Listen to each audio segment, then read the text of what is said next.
On February 18, 1930, Pluto is discovered at Lowell Observatory in Flagstaff, Arizona. It all began with Percival Lowell, a well-traveled businessman, mathematician, and diplomat from an elite Boston family who, at age 39, decided to dedicate himself to astronomy. With the help of MIT graduate William Henry Pickering, Lowell built an observatory in Flagstaff, Arizona in 1894, 18 years before it became the 48th U.S. state. Lowell theorized that wobbles observed in the orbits of Uranus and Neptune were caused by a ninth planet. He calculated its approximate location, but died in 1916 after a 10-year effort to prove its existence. The search resumed at the Lowell Observatory 13 years later in 1929. Using Lowell's calculations and the guidance of the 72-year-old Pickering, 24-year-old astronomer Clyde Tombaugh discovered the tiny distant planet in 1930. It was the first planet discovered since Neptune 84 years earlier, and the only one discovered by scientists in the US.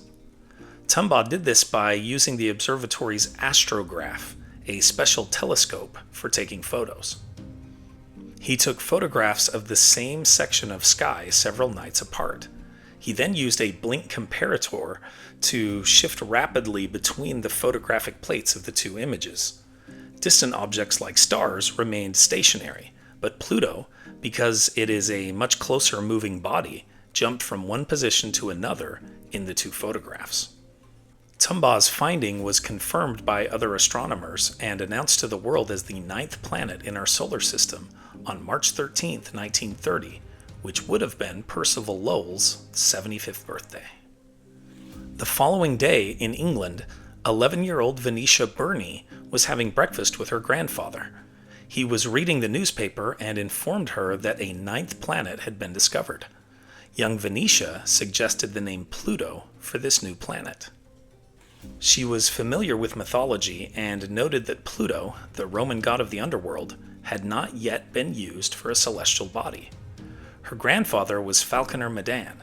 Besides having a great name, he just happened to be an Oxford University librarian. Grandpa Falconer mentioned the name Pluto to an Oxford astronomy professor, who, in turn, cabled Lowell Observatory with the suggestion. Back in Arizona, Tombaugh and his colleagues had thrown around a lot of ideas, but had not considered the name Pluto until that cable arrived from England. They loved the name. One clear reason why was that it maintained the consistency of planet names from Roman mythology. Pluto in particular worked well because it made sense for such a distant object to be connected with the god of the underworld. Another plus for the name Pluto was that its first two letters were the initials of the man who started it all, Percival Lowell. Let's get some of the basics on Pluto. Pluto's diameter is just 1,400 miles, which is about half the width of the continental United States.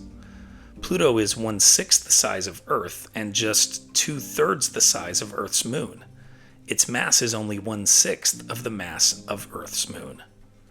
Earth is 92 million miles from the Sun.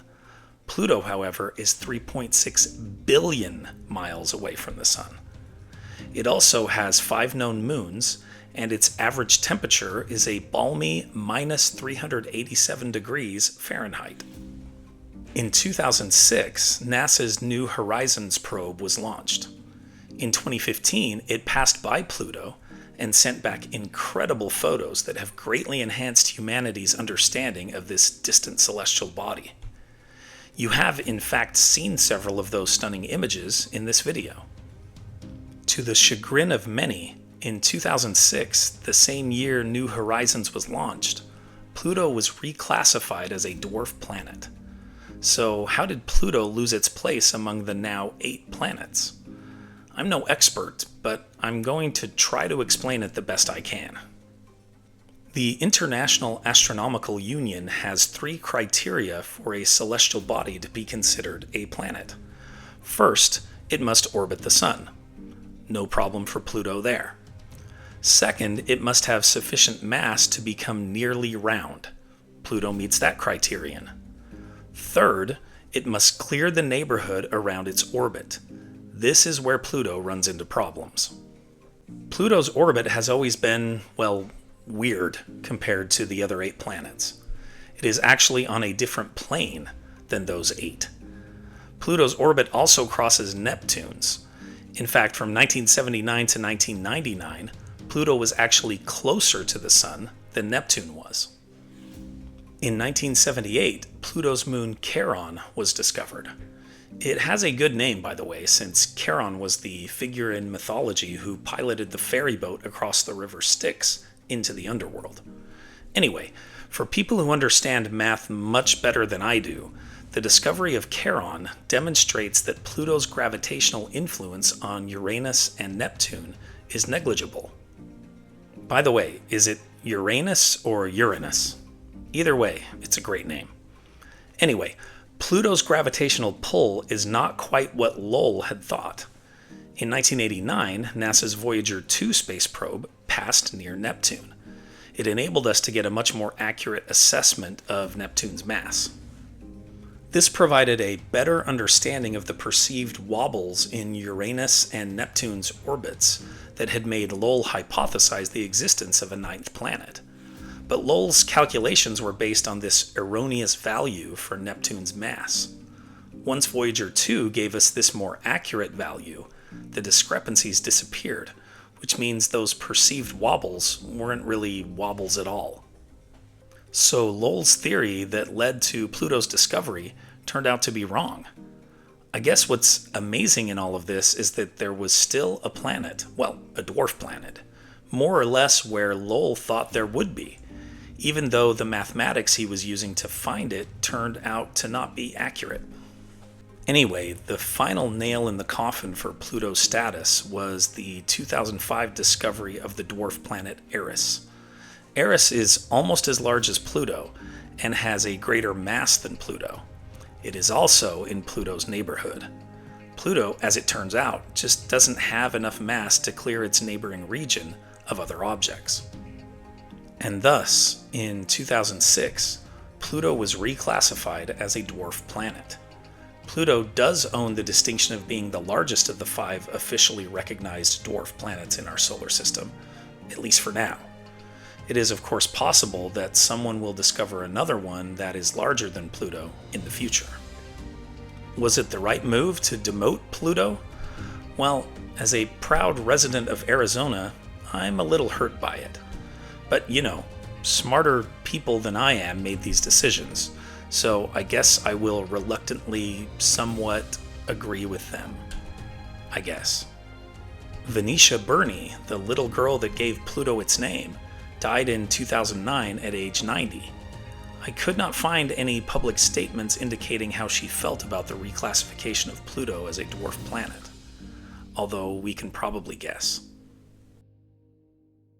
Here are other events that happened today in history.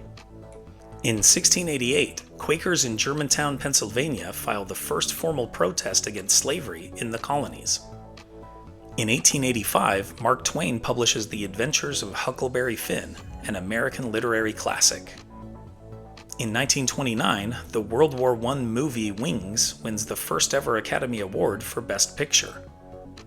In 1946, the U.S. Congress rescinds benefits promised to Filipinos who fought during World War II.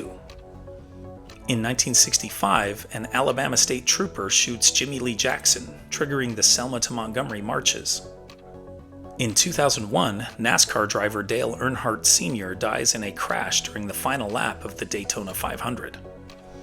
In 2023, the musical The Phantom of the Opera ends its record-setting 35-year run on Broadway.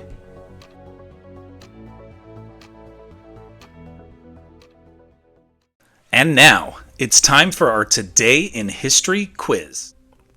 Which former U.S. Vice President was arrested in Alabama on treason charges? Aaron Burr, Elbridge Gerry, John C. Calhoun, or George M. Dallas? Think you know the answer? Drop your guesses in the comments below.